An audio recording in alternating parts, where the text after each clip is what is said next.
먼저 우리 하나님 말씀 함께 같이 살펴보고 또 이 말씀을 근거로 해서 기도하도록 하겠습니다. 먼저 우리 하나님 말씀 디모데후서 2장 1절부터 6절까지 말씀을 찾겠습니다.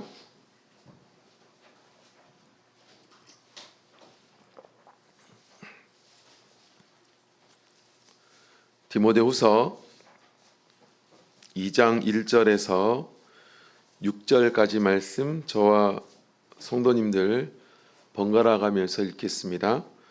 디모데후서 2장 1절 내 아들아 그러므로 네가 그리스도 예수 안에 있는 은혜 속에서 강하고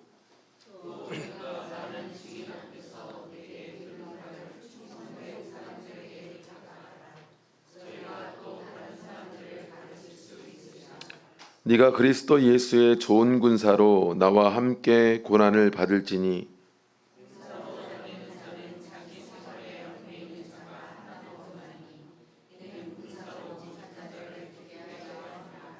경기하는 자가 법대로 경기하지 아니하면 면류관을 얻지 못할 것이며 수고하는 농부가 곡식을 먼저 받는 것이 마땅하니라. 아멘.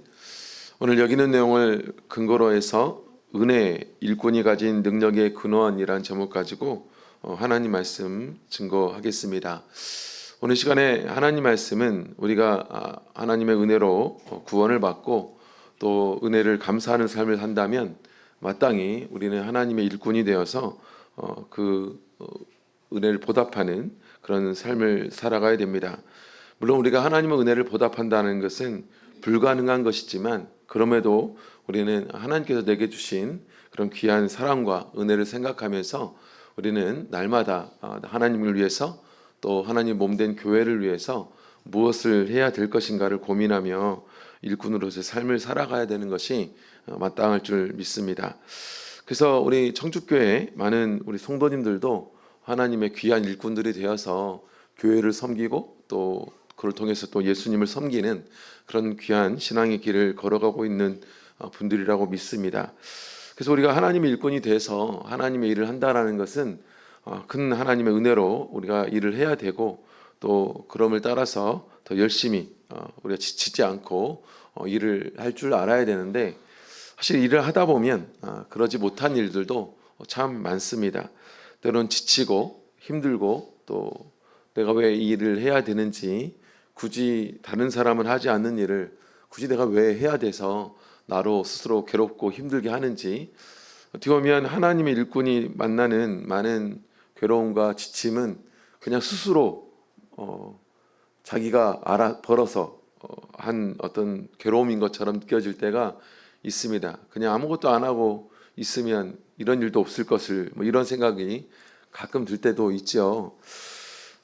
오늘 본문에 보면 예수님의 사도 바울이 믿음의 아들이라고 여겼던 디모데에게 우리 바울이 일꾼으로서의 삶에 대해서 격려해주는 그런 내용이 기록이 되어져 있습니다.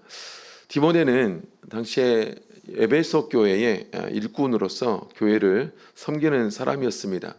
근데 오늘 본문의 내용을 가만히 보면 또 디모데후서 1장 6절에서 8절 내용을 보면 바로 이 디모데는 무슨 일 때문인지 모르겠지만 일꾼으로서 항상 충만하게 열심히 또 힘이 떨어지지 않고 일하는 것이 아니라 굉장히 지치고 괴롭고 또 힘든 그런 상황이 온 걸로 보여집니다. 우리 디모데후서 1장 6절에서 8절 말씀을 같이 찾아보겠습니다. 디모데후서 1장 6절에서 8절 말씀 함께 읽겠습니다. 시작. 그러므로 내가 나의 안수함으로 내 속에 있는 하나님의 은사를 다시 불릴 듯 하게 하기 위하여 너로 생각하게 하노니 하나님이 우리에게 주신 것은 두려워하는 마음이 아니요 오직 능력과 사랑과 근신하는 마음이니 그러므로 네가 우리 주의 증거와 또는 주를 위하여 갇힌 자 된 나를 부끄러워 말고 오직 하나님의 능력을 쫓아 복음과 함께 고난을 받으라. 하나님 일꾼들이 항상 열정적으로 하나님을 일을 해야 되는데 오늘 디모데를 보면 그렇지 못하는 모습을 가졌다는 것을 볼 수가 있습니다. 6절을 보면 그러므로 내가 나의 안수함으로 네 속에 있는 하나님의 은사를 다시 불릴 듯 하게 하기 위하여 너로 생각하게 하노니라는 말씀을 전해주고 있는데요. 디모데는 원래 큰 은사를 가지고 이 바울을 통해서 일꾼으로 나선 사람이고, 그 디모데가 가졌던 귀한 하나님의 은사들을 누구보다도 바울이 잘 알고 있었는데, 그것을 마음껏 활용하지 못하고, 때로는 7절 말씀처럼 하나님이 우리에게 주신 것은 두려워하는 마음이 아니요, 어떤 하나님의 일을 대할 때 두려워하는 마음까지 가지게 된 이 디모데의 모습을 잘 볼 수가 있습니다. 그래서 우리가 하나님의 일을 열심히 감당하다가 그 일에 합당한 뭔가를 결과를 얻게 되면 그걸 통해서 힘을 얻는 일들도 경험하게 되지만, 때로 내가 열심히 했음에도 불구하고 오히려 그 열매는커녕 역으로 더 손가락질을 받거나, 때로는 사람들로부터 어떤 말을 들을 때에는 지치기도 하고, 때로는 하나님 일을 계속하는 것이 두려워질 때도 있다라는 것입니다. 그래서 하나님 일을 하면 할수록 더 그런 일들을 많이 만나게 되는 것을 경험하게 되는데, 그런 디모데에게 바울 사도는 다시 네가 가졌던 은사를 불릴 듯 일으켜야 되고 그 은사를 활용해야 된다. 뿐만 아니라 하나님 앞에 두려워하는 마음으로 일을 하는 것이 아니라 하나님 주신 능력과 사랑과 근신하는 마음으로 오직 하나님의 능력을 쫓아서 그 일들을 감당해야 된다라고 권면해주고 있는 내용이 본문의 내용이죠. 그래서 바울 사도가 디모데에게 다시 초심으로 돌아가서 다시 좀 힘을 내봐라, 이런 얘기를 해주고 있는 것입니다. 어찌 보면 이 디모데는 말씀으로 잘 양육된 사람이고, 또 디모데가 가진 은사들은 뚜렷했지만 그러지 못했던 디모데에게 바울은 열정을 다시 회복해야 할 것에 대해서 어떻게 하면 하나님 일꾼으로 열정을 회복할 것인가, 그리고 그러기 위해서는 또 어떤 일꾼이 되어야 되는가를 오늘 본문을 통해서 새겨주고 있습니다. 그래서 우리도 평생 하나님의 은혜로 말미암아 일꾼으로 삶을 살아야 되는 우리는 이 말씀을 따라서 우리가 힘을 내서 지치지 않고 하나님의 일을 감당하는 저와 여러분들 되었으면 좋겠습니다. 먼저 오늘 본문을 통해서 생각해 볼 수 있는 첫 번째는, 우리는 먼저 우리의 열정의 근거를 붙잡는 일꾼이 되어야 된다라는 겁니다. 우리의 열정의 근거, 일꾼으로서는 마땅히 뭐가 필요합니까? 열정이 필요하죠. 오늘 본문에 보면 바울 사도는 디모데에게 일꾼들의 열정의 근거가 뭐냐를 사실 말해주고 있는 겁니다. 우리 디모데서 2장 1절 말씀 같이 읽겠습니다. 디모데후서 2장 1절 같이 읽겠습니다. 시작. 내 아들아, 그러므로 네가 그리스도 예수 안에 있는 은혜 속에서 강하고. 우리 그리스도인 일꾼의 힘의 근거, 또 열정의 근거는 은혜 속에서 강해지는, 즉 은혜가 우리에게는 열정의 근거다라고 말해주고 있습니다.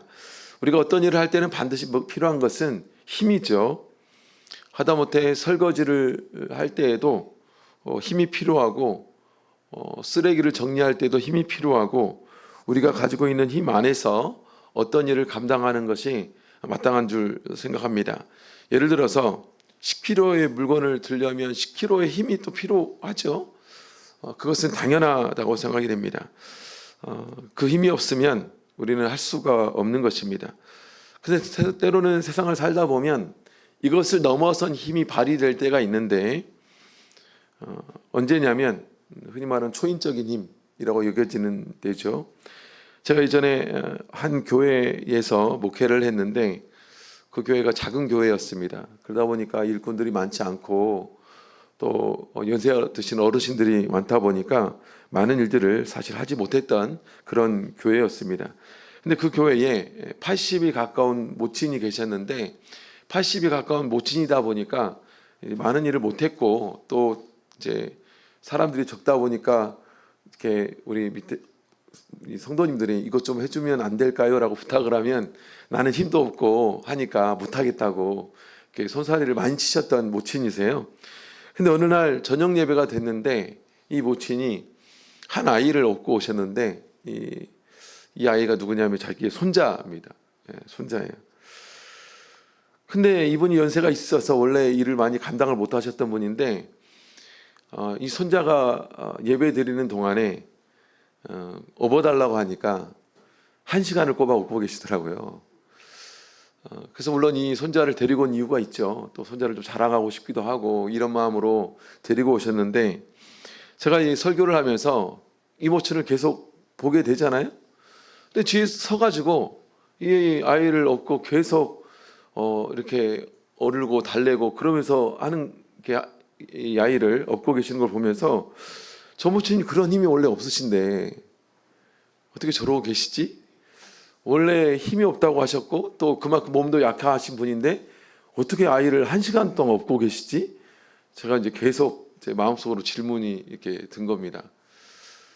근데 나중에 생각해 보니까 이제 그게 이해가 되는 거죠. 왜 어떻게 이 모친은 아이를 1시간 동안 업고 예배를 드릴 수 있을 만큼 힘이 생겼을까요? 이 손주니까 그렇죠. 그 남의 아이 안고 있으라면 그렇게 하시겠어요? 못하죠. 나 못한다고 그러시겠죠. 손주니까, 자기가 정말 사랑하는 손주니까 자기가 가진 힘의 한계치를 넘어서게 일을 하는 겁니다. 예전에 제가 신문에서 보았던 내용인데요. 어느 날 갑자기 비가 쏟아져 가지고 하수구에 물이 차올랐습니다. 어떻게 된 일인지 8살 누나와 6살 남동생이 우산을 받고 그 비가 쏟아지는 길을 걸어가다가 하수구에 둘 다 빠지게 된 겁니다. 그런데 계속해서 비가 오니까 하수구에 어떻게 되겠어요? 물이 이렇게 차오를 거 아니에요? 차오르잖아요. 근데 남동생은 누나가 남동생보다 키가 크니까 점점 이 남동생은 이제 점점 턱 밑까지 올라오니까 이제 이 누나가 이 아이를 안지 않으면 아이는 이제 죽잖아요. 그래서 이 아이를 누나가 부둥켜 안고 또 올립니다. 또 올리고 올려서 버틴 거예요. 그 자그마치 1시간 동안 그 아이를 들고 버틴 겁니다. 그리고 구조가 됐어요. 그것이 신문에 나왔습니다. 근데 어떻게 이 8살 누나 아이는 남동생을 부둥켜 안고 1시간이 넘도록 그 열악한 상황에서 버틸 수 있었는가? 사실은 사랑이죠. 동생을 향한 사랑. 그 사랑이 가지고 있는 힘을 배가시켜 초월적인 힘을 발휘하게 하는 것을 우리가 볼 수가 있습니다. 사실 우리가 생각해 보면 우리가 가진 힘은 한계가 있고 우리가 가진 지식도 사실 한계가 있습니다.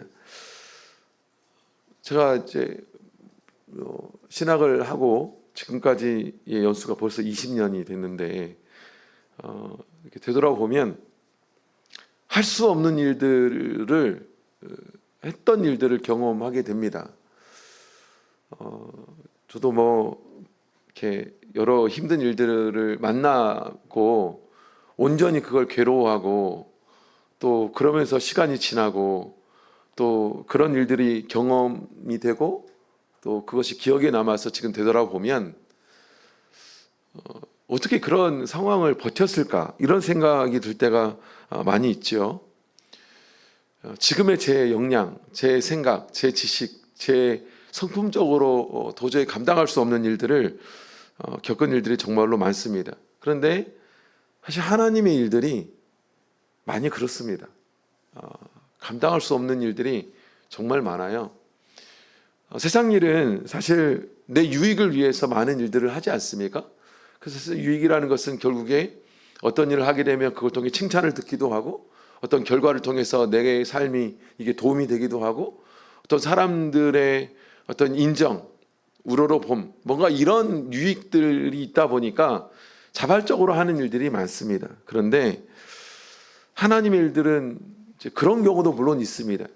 애썼네, 수고했네, 누가 했는지 정말 고생 많았네, 이렇게 인정해주고 알아주고 하는 일도 많지만 대부분의 일은 그렇진 않습니다. 누가 했는지도 몰라요. 그래서 그냥 우리 성도님들을 그냥 누리는, 다른 사람들은 누리지만 그 누림을 위해서 어떤 분들은 희생하고 있었고 좀 더 일찍 뭔가를 할 수밖에 없었던, 근데 그거는 모른다는 거죠. 그러면 또 다행입니다. 오히려 어떤 일을 하면 왜 그렇게 했냐고 막 핀잔 듣고 왜 그렇게 했냐고 차라리 가만히나 있지 막 이런 일들도 많습니다. 많습니다. 그러면 지치죠. 내가 왜 일을 했나라고 하면서 일을 하지 말걸. 그래서 오히려 하나님이 일을 하다가 상처받아서 교회 안 나온 분들도 있습니다. 근데 왜 이런 일들이 벌어질까? 사실 우리의 힘의 근원을 어디에 뒀는가? 바로 우리는 마땅히 예수 그리스도의 은혜로 힘의 근원을 삼아야 된다. 그래서 많은 일꾼들을 보고 또 저를 보면 그리스도의 은혜의 양이 커지면 일꾼으로서의 힘도 강해집니다. 그리스도로 공급받는 은혜가 약해지면 사실은 그 일들을 감당하는 힘도 약해지는 것을 볼 수가 있습니다. 힘이 약해지면 시험에 들고 시험에 들면 넘어지죠. 그런 일들이 참 많다라는 겁니다. 그래서 우리가 힘이 떨어졌을 때 많은 경우는 어떤 인위적인 방법을 동원하기도 합니다. 우리가 지치고 힘들 때 여행도 가기도 하고 어떤 분들은 하는 일과 상관없이 좀 쉬어봐라 이런 얘기도 하죠. 그런데 우리가 지치고 힘이 들 땐 예수 안에서 은혜를 채우는 일을 해야 되죠. 우리가 예수 안에서 은혜를 채우는 일이라는 것은 무엇일까요? 예수님께서 나를 위해서 무엇을 해주시는지를 고민하고 그걸 온전히 믿고 내 마음 가운데 다시 그걸 채우는 일입니다. 로마서 5장 8절에 보면 이런 말씀이 있죠. 우리가 아직 죄인 되었을 때에 그리스도께서 우리를 위하여 죽으심으로 하나님께서 우리에게 대한 자기의 사랑을 확증하셨느니라 라고 말씀해 주고 있는데, 이 말씀을 보면 예수님이 나를 어떻게 사랑하시는가를 잘 말씀해 주고 있습니다. 나를 사랑하시는 분이 있다라는 거죠. 많은 사람들이 사실 생각해 보면 내 어떤 능력, 내가 일했던 것들, 수고들을 인정해 주면 좋지만 그러지 못할 때 오늘 나를 사랑해 주는 사람이 있고 그분이 계시는데, 그분은 내가 너를 얼마나 사랑하는지 아냐? 봐, 이걸로 내 사랑을 좀 알아줘 라고 한 것이 예수님의 나를 위한 죽으심이다 라고 말해주고 있고, 그 죽으심의 사랑을 받은 나는 죄인이다, 죄인인데 나를 위해서 죽어주신 것이 예수님이 나를 얼마나 사랑하시는가에 대한 증거다라고 말해주고 있습니다. 그래서 고린도후서 5장 14절 15절에 보면 그 예수님의 사랑이 나를 강권해서 내가 나를 위해 살아가는 것이 아니라 예수님을 위해 살아갈 수밖에 없다라고 바울사도는 강권하고 있는 것이죠. 그래서 우리는 무엇보다도 그 예수님께서 나를 위해서 죽어주셔서 자기의 모든 것을 내어주신 그것이 사랑이고, 그 사랑을 내가 받았기 때문에 우리는 마땅히 그 일들을 감당해야 된다는 것을 잊지 않아야 됩니다. 그래서 우리는 무엇보다도 다시 그 예수 그리스도의 사랑을 회복해 가야 되고, 그 예수 그리스도의 사랑을 통해서 주신 은혜들을 회복해 가야 되는데 어디에서 그것을 회복해야 될까요? 우리 히브리서 4장 말씀 보겠습니다. 히브리서 4장 16절.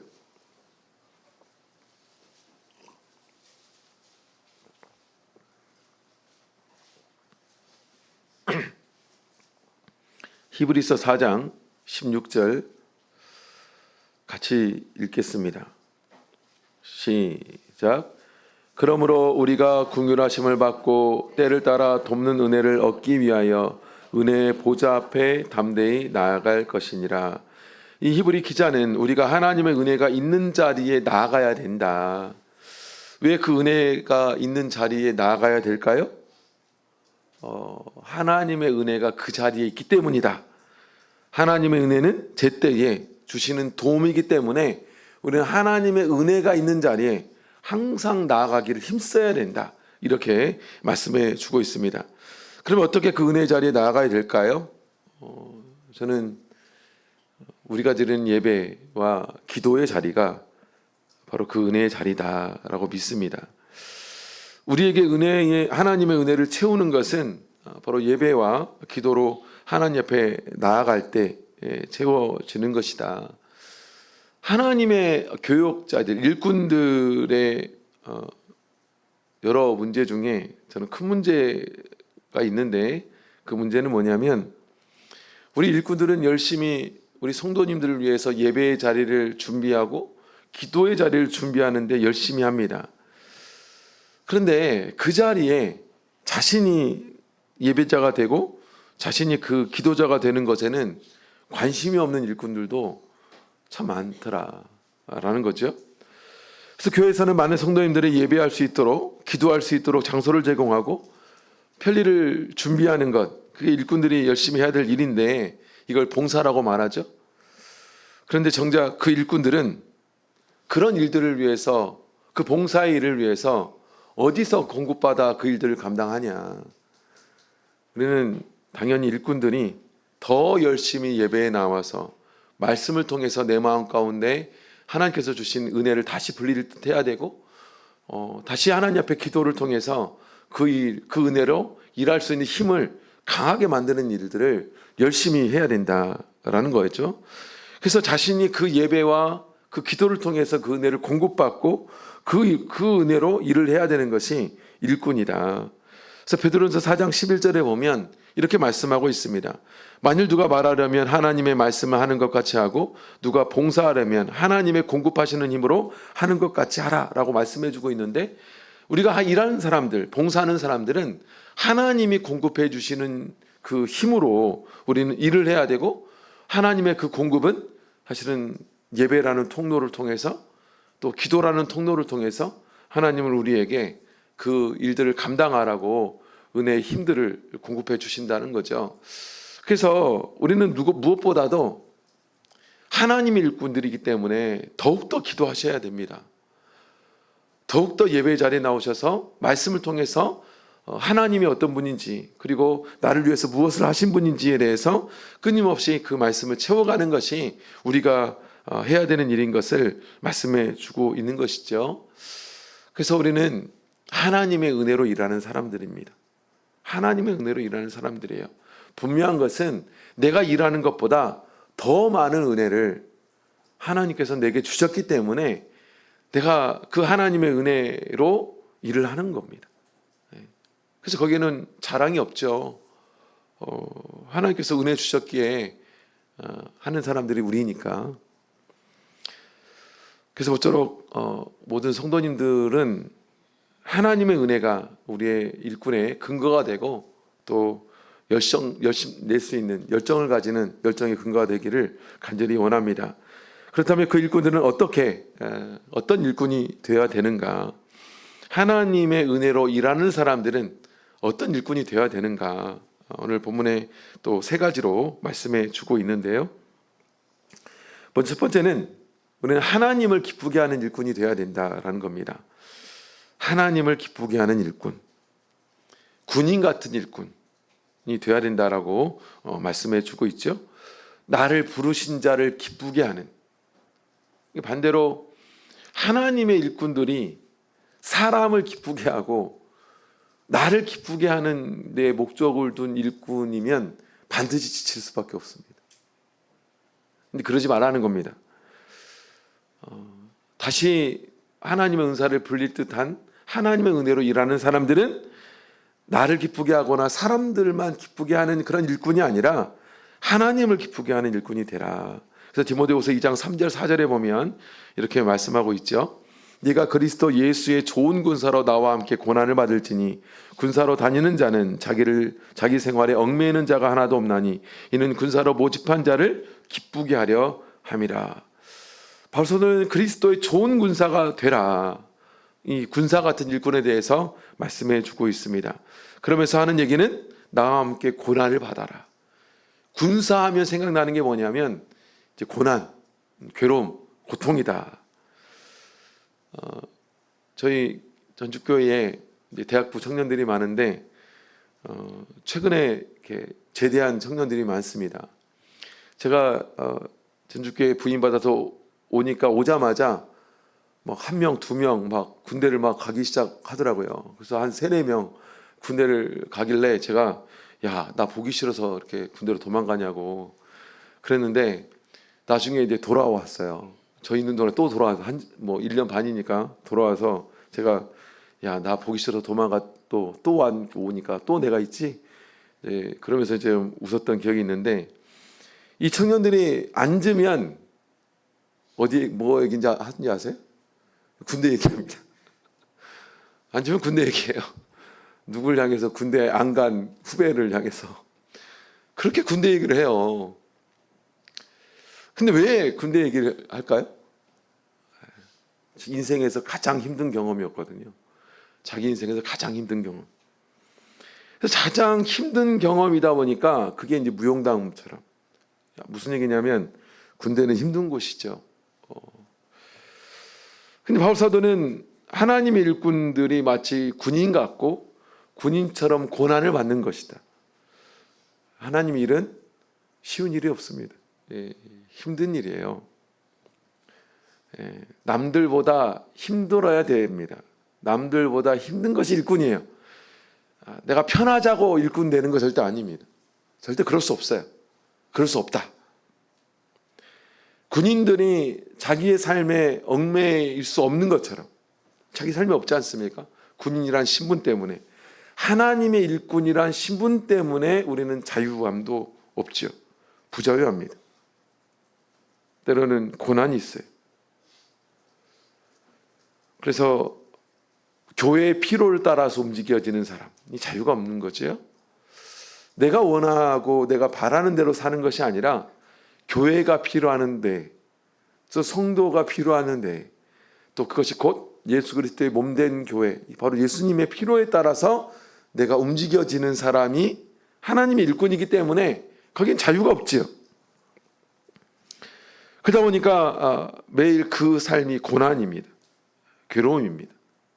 근데 중요한 것은 그 부자유와 그 고난이 누구를 위한 것이냐. 바로 나를 그렇게 일꾼으로 부르신 자를 위해서, 바로 하나님을 위해서 그런 부자유와 고난을 기꺼이 감당하는 것이다 라는 겁니다. 말씀드렸던 것처럼 우리가 만약 어떤 우리의 일꾼을 통해서 얻는 기쁨을 나로 돌리려고 하고 성도들로부터 칭찬만 들으려고 한다면 절대로 이 일을 감당할 수 없습니다. 괴로우니까요. 힘드니까요. 그래서 하나님께서 나로 그 일들을 위해서 나를 부르셨고, 그 하나님께서는 그 일을 내게 감당시키셔서 하나님을 위해서, 하나님을 기쁘게 하시기 위해서 우리가 일하는 것이지 절대로 다른 일을 위해서 일하지 말라. 제가 하나님의 일꾼이 되어서 가장 힘이 되는 것 중에 하나는 이 말씀을 통해서입니다. 우리 고린도전서 3장 9절 말씀 보겠습니다. 고린도전서 3장 9절 말씀.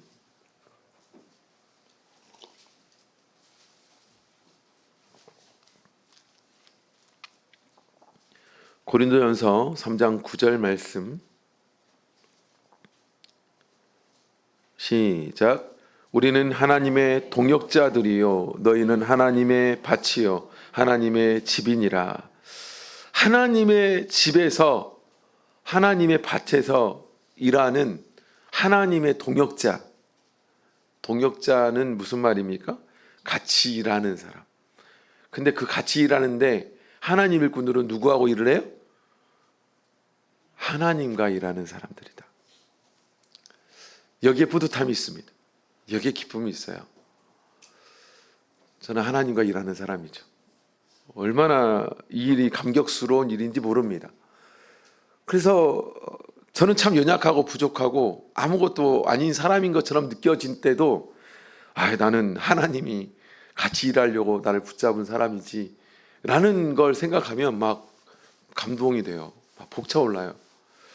그래서 이 하나님의 집을 잘 관리하고 이것을 위해서 일하는 것, 나로 동역자를 삼아주신 그 하나님을 기쁘게 하는 일이, 이 일이라는 것에 얼마나 힘이 나는지 모릅니다. 그리고 바울사도는 두 번째로 내가 맡은 이 모든 일은 하나님의 뜻을 이루는 일꾼이 되어야 된다라고 말해주고 있죠. 바로 선수 같은 일꾼, 규칙을 지키는 그 선수가 승리하는데, 바로 규칙을 지키는 선수가 승리하는데 바로 하나님의 뜻을 이루어가는 그 일꾼이 결국에는 승리한다라는 것을 말씀해주고 있습니다. 디모데후서 2장 5절 보면 경계하는 자가 법대로 경계하지 아니하면 면류관을 얻지 못할 것이며. 즉 경계하는 자는 규칙이 있고 규칙을 지키지 않으냐면 다른 방법으로 하면 반드시 탈락이죠. 탈락. 그 너무나 당연하지 않습니까? 그래서 가끔 보면 뭐 선수들 금징 약물 써가지고 땄던 금메달도 박탈당하고 이런 일도 경험하게 되잖아요. 그리고 나중에는 그것이 타이틀이 돼가지고 불명예스럽게 사람들의 이름에 회자되고 이런 일을 경험하게 되지 않습니까? 이것이 경계하는 자들은 규칙이 되어서 따라야 되는 겁니다. 그래서 내 마음대로가 아니라 규칙대로, 내 뜻대로가 아니라 규칙대로, 이게 선수가 해야 되는 일이라면 하나님의 일꾼들은 내 마음대로가 아니라 하나님의 뜻대로 일하는 사람들이다. 우리 에베소서 4장 11절 12절을 보면 이런 말씀이 있습니다. 그가 혹은 사도로 혹은 선지자로 혹은 복음 전하는 자로 혹은 목사와 교사로 주셨으니 이는 성도를 온전케 하며 봉사의 일을 하게 하여 그리스도의 몸을 세우려 하심이라 라고 말해주고 있죠. 봉사의 일을 하며 그리스도의 몸을 세우려 합니다. 우리가 하는 일은 자신의 몸을 세우는 일이 아니라 그리스도의 몸을 세우는 일이라고 말씀해 주고 있습니다. 그래서 내 몸을 세우려고 하는 일, 나를 위한 일이 아니기 때문에 우리는 그리스도를 위한 일이라면 그리스도의 방법대로 그리스도의 이 뜻대로 하는 것이 마땅하다라는 겁니다. 그래서 이 일의 목적이 무엇에 있는가? 골로새 1장 25절에 보면 내가 교회 일꾼 된 것은 하나님이 너희를 위하여 내게 주신 경륜을 따라 하나님 말씀을 이루려 함이니라 라고 말씀해 주고 있어요. 하나님의 일을 한다라는 것은 내 원대한 꿈을 이루는 것이 아니라 하나님의 뜻을 이루어가는 것이다. 그래서 제가 목회를 하면서 느끼는 미혹 가운데 하나가 뭐냐면 내 마음대로 하고자 하는 욕구죠. 내 마음대로 하고자 하는 욕구. 사실 이것은 사실 일꾼들의 욕구가 아니라 모든 사람들의 욕구잖아요. 사람들의 죄성 가운데 하나는 뭐냐면 자기가 하나님이 되어서 내 마음대로 살아가 보고 싶다. 그게 마음 가운데 항상 있는 욕심이잖아요. 하나님이 원하는 대로의 삶이 아니라 내가 원하는 삶. 그게 사실 우리를 더 타락하게 만들고 더 죄인 되게 만들고 그러지 않습니까? 근데 하나님 일꾼들도 그렇습니다. 하나님 일꾼들도 마음 가운데 항상 있는 게 뭐냐면 그냥 내가 원하고 내가 바라고 내가 하고 싶은 대로 일을 하고 싶은 거죠. 그래서 교회도 내 마음대로 이렇게 목회하고 싶고 내가 뜻하는 바대로 막 교회를 하고 싶고 그러면 반드시 탈이 납니다. 그래서 하나님의 뜻에 순종하지 못하는 일꾼들은 반드시 삐져나가게 돼 있습니다. 그렇게 돼 있어요. 그런 일꾼들을 많이 봅니다. 그래서 우리 참여수교 역사 가운데 있잖아요. 자기 마음대로 하고 싶어요. 하고 싶은 대로 하고 합니다. 근데 이 교회가 이것이 하나님 몸된 교회가 이런 뜻을 받아주냐고요. 그러니까 삐져가는 거죠. 하나님의 일꾼들은 하나님 뜻에 순종하는 사람들이에요. 그래서 끊임없이 하나님 뜻이 무엇인가를 탐구하는 사람들입니다. 고민하는 사람들이죠. 내 뜻이 아니라 내가 원하는 것이 아니라 도대체 이 교회를 향한 하나님 뜻이 무엇인가? 하나님 뜻이 무엇인가? 이걸 고민하고 이것을 열심히 돌다리라도 두들리고 가는 심정으로 진짜 맞는가? 고민하며 일을 감당하는 사람들이잖아요. 근데 만약에 이 일을 자기 마음대로 자기 뜻대로 하고자 한다면 절대로 일을 할 수가 없습니다. 왜냐하면 교회가 이걸 안 받아들여줘요. 근데 거기에 상처받습니다. 아니 이것도 마음대로 못하게 하냐고. 그러면 돌아봐야 됩니다. 마음대로 하라고 일꾼 세우는 거 아니에요. 교회를 위해서, 교회를 세우는 일을 위해서 하라고 세우는 거지.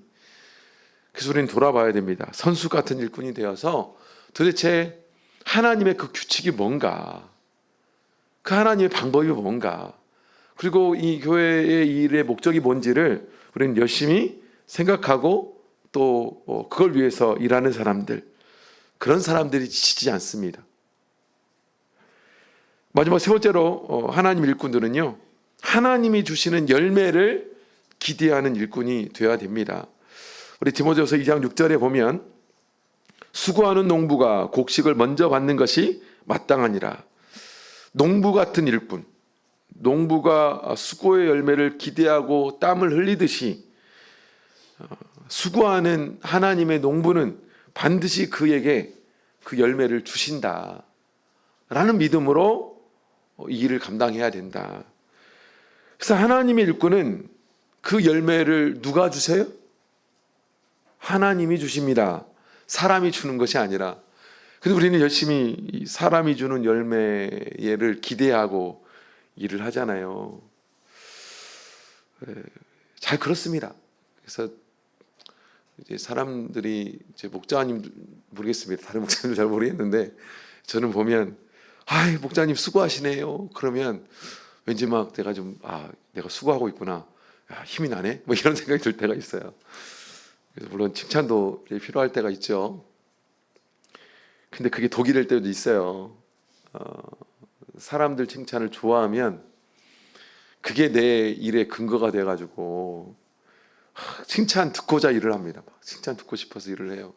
사람들이 알아주겠지, 인정해주겠지, 내 수고 알아주겠지. 사람들이 내 일에 열매를 준다고 생각을 하면 다시 말씀드리지만 일 못하죠. 왜냐하면 그 수고대로 절대로 사람들이 주지 않거든요. 하나님이 주시는 열매를 기대하셔야 됩니다. 하나님이 주시는 열매, 하나님 반드시 내 수고의 대가를 주세요. 그런 분이십니다. 지금이 아니라도 반드시 주세요. 그리고 때로는 우리 모든 성도님들의 하나님 말씀을 통한 신앙의 선행이, 선한 행위가 나중에 열매로 다가오는 일들도 많습니다. 하나 간증만 하고 마치도록 하겠는데요. 예전에 제가 대학 때 그 친한 친구가 있었습니다. 친한 친구가 있었는데, 이 친구가 농사를 짓는 친구여서 이제 방학 때가 되면 이 친구 집에 가서 이렇게 많이 도와줬어요. 때로는 이제 장마철이 되면 모가 쓰러지잖아요. 쓰러지면 이거 옛날에 다 세워야 됐습니다. 그럼 이게 이제 노동력으로 해야 되니까 제가 가면 이걸 이제 같이 세워주고, 그리고 이제 추수 때가 되면 같이 이거 이렇게 추수해주고. 그래서 이제 신앙 안에서 친한 친구니까 제가 이걸 도와드려 줬어요. 그러면 그 어머니가 이런 얘기를 했어요. 제 이름을 부르면서, 제 이름이 재섭이거든요. 재섭아, 야 와가지고 이렇게 품삯도 안 받고 그냥 가면 좀 미안해서 어쩌냐. 그래서 와서 뭐 밥이라도 먹어라 하면, 아유 됐습니다 어머님, 나중에 교회나 나오세요. 교회 나오신 것이 저한테 제일 좋은 거니까 나중에 교회 나오세요. 제가 그러고 돌아오고 자주 그랬거든요. 근데 제가 목회를 하고, 어느 교회 목회를 하는데 그 어머님이 그 교회로 오신 거예요. 원래 이분이 남원분이신데 제가 안양에 있을 때 이 제 친구의 남동생이 안양교회 형제였고, 그 형제 집에 이 모친이 왔는데 그냥 온 것이 아니라 몸이 너무 안 좋아져가지고 이제 곧 돌아가실 때가 됐다라고 해서 오신 거예요. 그래서 이 아드님이 이제 동생이죠, 전도를 한 겁니다. 그래서 제가 이제 갔죠. 갔더니 이 모친이 저를 알아보는 거예요. 알아보시고 그때 쌀 가져가라고 했는데 가져가지도 않고, 그리고 이제 제가 이제 말씀을 드려서 같이 이제 성경 공부를 했습니다. 그래서 그분이 세례를 받으셨어요. 제가 그때 어떤 생각이 들었냐면, 와, 하나님께서는 나도 잊어버린 선행을 기억하셔서 이런 식으로 열매를 맺게 하시는구나 라는 생각이 들었습니다. 제가 사실 우리 참배수교에 온 계기가 뭔지 아십니까? 저희 어머니가 가락에서 왔어요. 저희 어머니는 평생을 살면서 신앙이라는 걸 굉장히 싫어하는 분입니다. 왜냐하면 교회에 나가는 사람은 헐짓 없는 사람이나 시간 많은 사람, 돈 많은 사람이라 교회 다닌다고 평생 생각했던 분이거든요. 그래서 제가 기억에 우리 집에 교회 다니라고 온 분한테 내쫓으면서 소금 뿌리는 것도 봤어요. 그냥 손 뿌리면서 그것도 봤습니다. 근데 그분이 어느 날 그 어머니가 저보고 교회 가라고. 근데 왜 가라고 했냐면 어느 날부터인가 우리 집에 한 할아버지가 오셨는데 이분이 교회 가자고. 근데 이분한테 쩔쩔매시는 거예요. 왜 교회 가자고 하는데 쩔쩔매시지? 원래 그런 분이 아닌데 알고 보니까 이분이 누구냐면 우리 어머니가 정말 젊으셨을 때 옆집에 사셨는데 큰 도움을 주셨던 분이에요. 정말 힘들 때 막 양식도 없을 때 쌀 갖다 주시고 우리 교회 장로님이십니다. 젊으셨을 때 어마어마하게 힘들었을 때 도움을 주셨던 분이니까 그분이 교회 가자는 말에는 안 해요. 싫어요. 이 말을 못 하시는 거예요. 그러니까 자기는 바쁘니까 저기 애들이라도 데려가라고. 그래서 제가 교회 나왔습니다. 우리의 선행은 누가 갚아주세요? 하나님이 갚아주십니다. 일꾼들도 하나님께서 그 열매를 주시기 때문에 그것 보고 일하는 사람들이죠. 그래서 모쪼록 이 말씀을 믿으시기 바랍니다. 반드시 하나님께서는 그 일꾼들에게 이런 믿음에 합당한 결과를 우리에게 반드시 주세요. 그래서 우리가 신앙생활을 하면서 또 일꾼으로서의 신앙의 길을 걸으면서 힘들고 지칠 때가 반드시 오는데 그럴 때 이 말씀을 꺼내 한번 생각해 보시기 바랍니다. 내 일꾼으로서의 열정의 근거가 무엇인지, 힘의 근원은 무엇인지, 그리고 어떻게 나는 하나님의 일을 감당했었는지를 생각해 보면서 다시 우리 디모데에게 바울이 말하는 것처럼 우리가 이 열정이 다시 불릴 듯하는 그런 힘이 이 말씀을 통해 얻어져 하나님의 일을 감당하는 저와 여러분 되시기를 주의 이름으로 축원드립니다. 기도하겠습니다. 오늘 기도하실 때 안수 받고자 하시는 분은 앞에 나오셔서 안수 받으시기 바랍니다. 성령 받기를 위해서 구하시는 분들, 또 성령 충만을 위해서 구하시는 분들, 또 병 고침을 위해서 어떤 문제를 위해서 기도하시는 분들 안수 받기를 원하신다면 앞에 나오셔서 같이 안수 받으시면 되겠습니다. 기도하겠습니다.